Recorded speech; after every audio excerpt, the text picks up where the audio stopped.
So I grew up in the 80s, and one of my favorite cheesy 80s movies was Raise the Titanic, right? And they made this movie right before they actually found the Titanic and found that it was in like multiple pieces and basically obliterated on the ocean floor. But the premise of the movie was they're going to raise the Titanic, not because they actually want to raise the Titanic, but because there's some like unobtainium, mineral on it. And I have seen so many articles talking about what a disaster Man City's season has been. And then I had a new article that I just saw a few days ago, and it's titled, Pep Guardiola says this season would have been so much worse for Man City if it weren't for this £78 million player. And that was on Man City News. So who's the player that they're talking about? He's talking about Guardiola and what an impact Guardiola's had on their season so far. So it kind of made me think like disaster movie, Titanic's a disaster, Man City season has been a disaster, but it's kind of been saved by Guardiola, like Guardiola raised the Titanic. That's my 80s kid's brain associating it with media that I grew up on.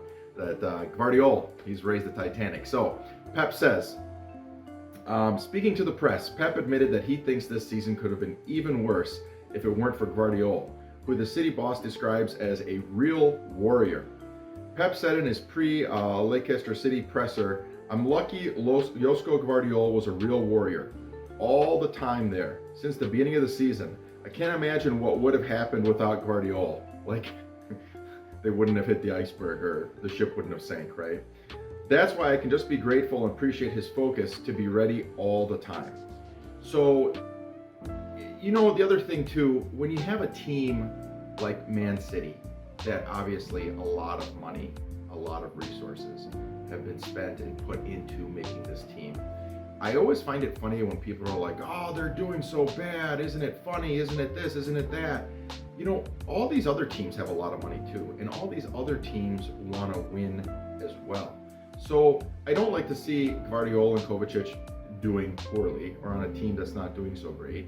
But at the same time, everybody wants to win. Just because you have a lot of money doesn't mean it's automatic that you're going to win. And I think, if anything, that shows that the sport still has some innocence to it, some purity to it, that you can't just automatically buy championships.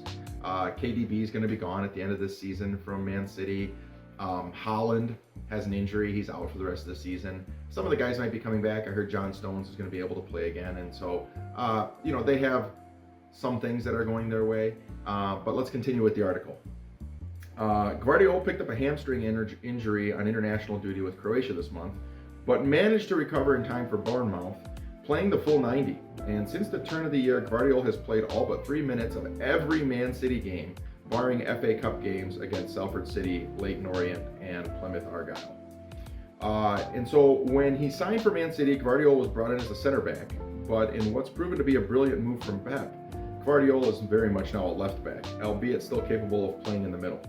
Gvardiol admitted his position change surprised him in a recent interview, explaining, so before I joined City, I thought like I'm going to be just a central defender, with Ruben Diaz and John Stones, whoever is there. But yeah, I ended up as a fullback.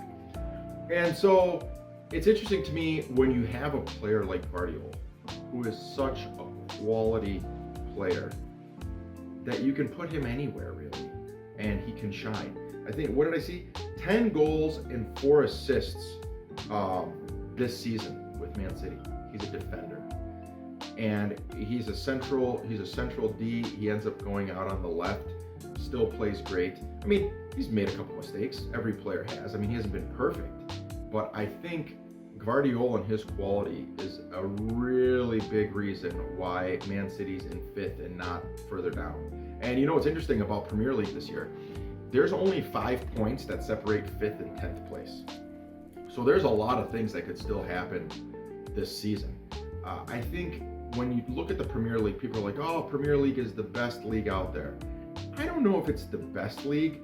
I think Premier League, the average quality of every team adds up to more than some of the other leagues.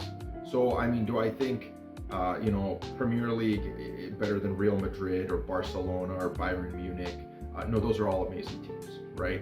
But the leagues they're in, the overall quality may not be as much.